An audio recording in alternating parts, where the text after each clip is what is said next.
stylish suburban neighborhood at dusk. The community was abuzz with preparations for Daniel and Alia's wedding. The night was filled with joy and celebration. Their love was the talk of the neighborhood.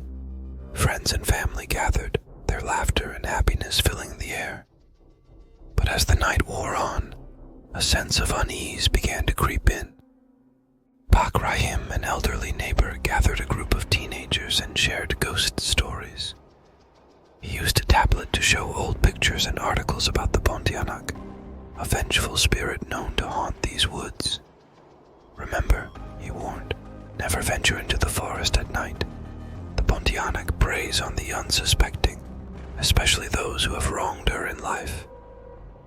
The teenagers listened intently, their faces a mix of fear and fascination.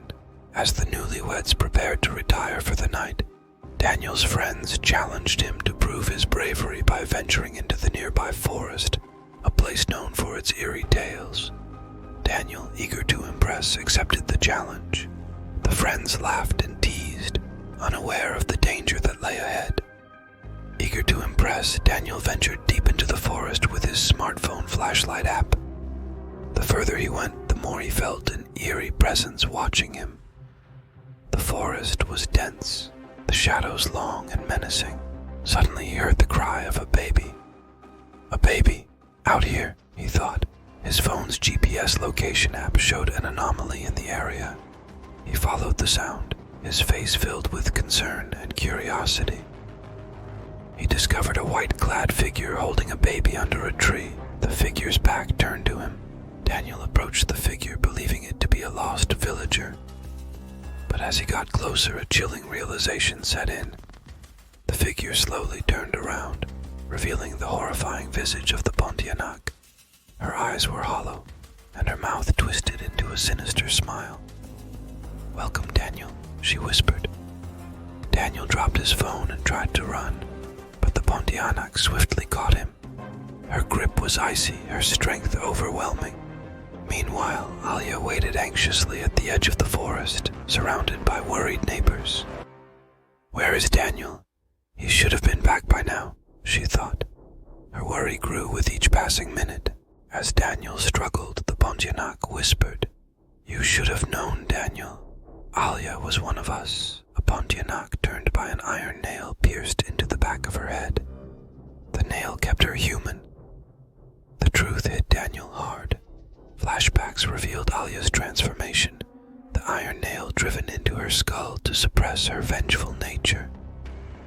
The woman he married was a Pontianak, tamed by an iron nail. The real danger was closer than he ever imagined.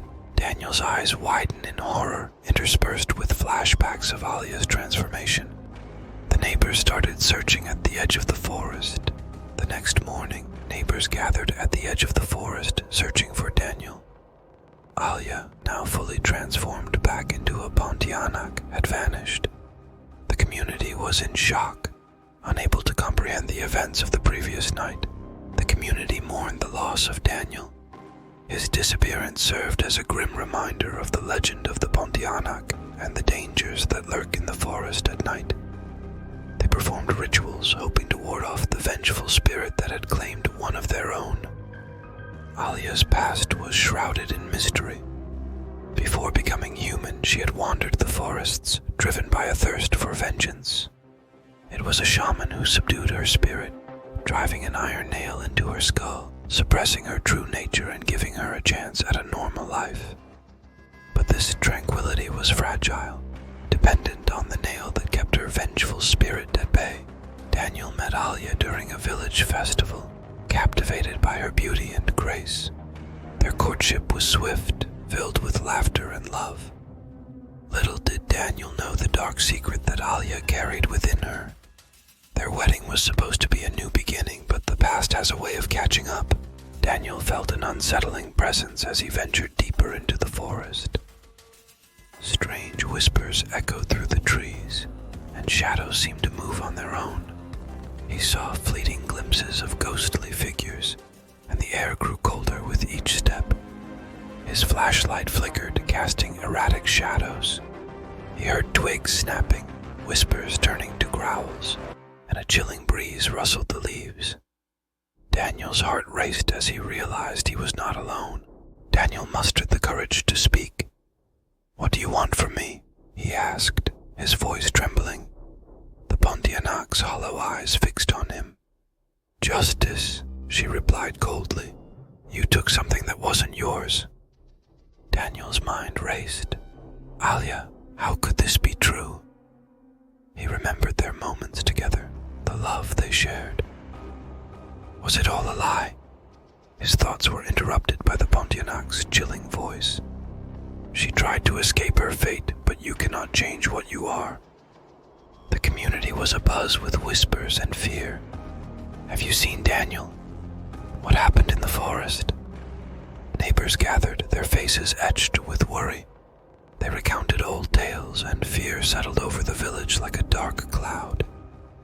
That night, the villagers performed protective rituals. They hung garlic and sharp objects around their homes, hoping to ward off the vengeful spirit. Elders recited prayers, and children huddled close, listening to tales of the Pontianak.